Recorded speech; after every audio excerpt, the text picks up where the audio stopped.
face? Can you even see the waterfall? Yes! Okay. Alright, are we live? What up, guys? It's T. Blake here. We are on a beautiful hike in North Idaho. We've got a sweet waterfall behind us, but we're on our way up to a sweet mountain lake. In today's video, I'm going to be talking a little bit about why I stepped away from the competition side of my skiing career.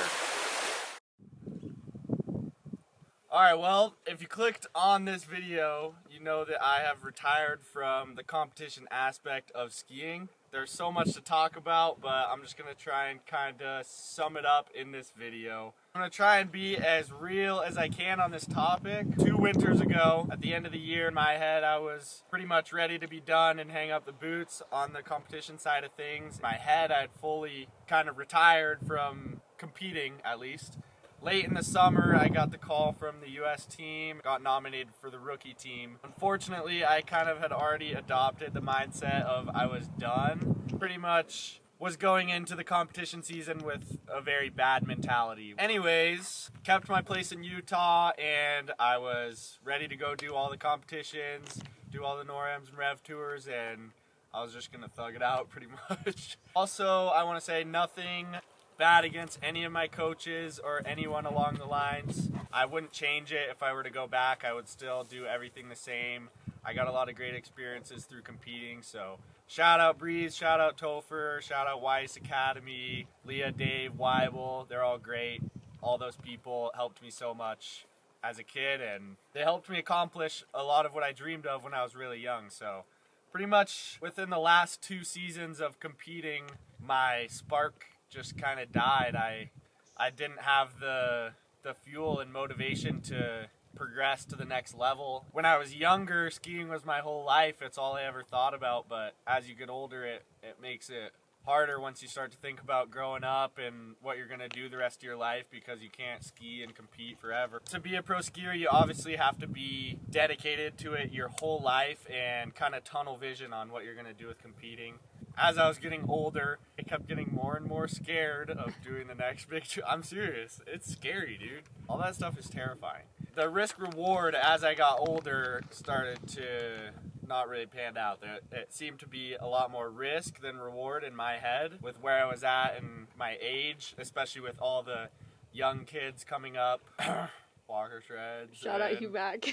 UMac, all the Groms that were just getting way too good. Nothing against it. It's great for them to be progressing the sport, and those kids all crush. So the level of skiing is just obviously getting so crazy. Yeah, the risk reward, especially the older I get, it's like, I don't know why. I'm about to do a dub 14, a 17-mile-an-hour crosswind on a 70-foot jump. Like, it wasn't what I wanted to be doing, you know? With that being said, I've always had a passion for filming and media. This last season, I filmed a project with DeSoro, Peter Brown, and Connor Ralph, my roommate in Utah. So we have a street and kind of backcountry-ish movie coming out. That stuff I love. So I love that type of skiing and going out and just getting clips, making movies, making edits and stuff. So I don't want anyone to think that I'm stepping away from skiing completely. I'm in Idaho full-time now. Ooh, the sun came out. Does it still look good on there? Can you see it? No, it's good. It's beautiful. It's beautiful up here. But yeah, I plan to do as much as I can to keep chasing the passion for filming and the media side of skiing, because I'm honestly super excited to be able to ski again without any competition pressure. It really kind of zapped the fun out of it for me really quick. I am looking forward to being able to ski again, focus on kind of what I want to do with it instead of thinking about the next big trick that I have to learn to make finals at a NORAM. I never even really thought about making finals at a World Cup.